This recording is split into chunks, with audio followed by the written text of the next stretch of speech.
Sa ginanap na MediaCon ng Seducing Drake, Palma nagpakilig sina Robin Angeles at Angela Muji sa tanong kung ano nga ba ang namimiss nila sa isa't isa. Roll BTR. Ano mamimiss ko sa'yo? Siguro po wala mo po akong mamimiss sa kanya kasi may gagawin ko po kami isa pa.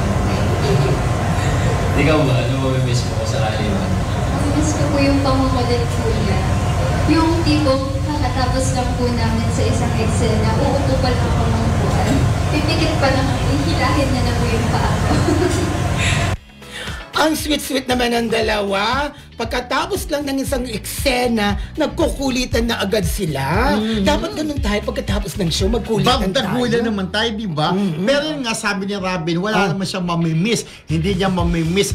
Kasi nga, magkakasama po ulit siya sa another project, di ba? Oo. Pero bagay ba sila? Oo, may chemistry. Chemistry bagay. Pero kasi 'di ba kung meron ding meron ding mga fans si Ashtin at saka si Robin, 'di ba? Pero syempre nag-decide na din yung management na talagang si Ashtin na talaga. Si Ashtin at saka si Andres talaga ang bagay. Itong si Robin talaga ibinigay na kay Angela Muji. Pero ito, di ba? Oo, Angela Muji. Parang ito nga sinabi, nagiging third wheel before dun sa love team ng Asdes, di ba? Pero okay na yun. Tama ka, Asdes. Dahil kumita nga yung movie nila, in fairness, di ba?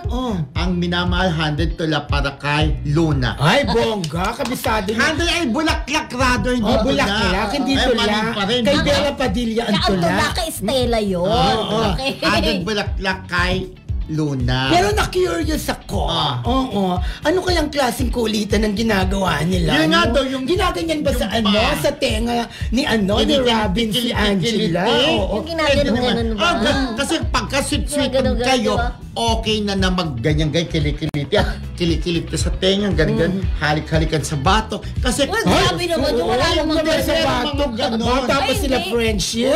Hindi. I'm not preparing sa kanila. Sabi ko, pagka-close ka sa iba, friendship kayo, pwede kayo mag-asara ng ganay. Pero pang-adult na yung halikan. Pero siguro ginagawa niya yung ginaganyan-ganyan.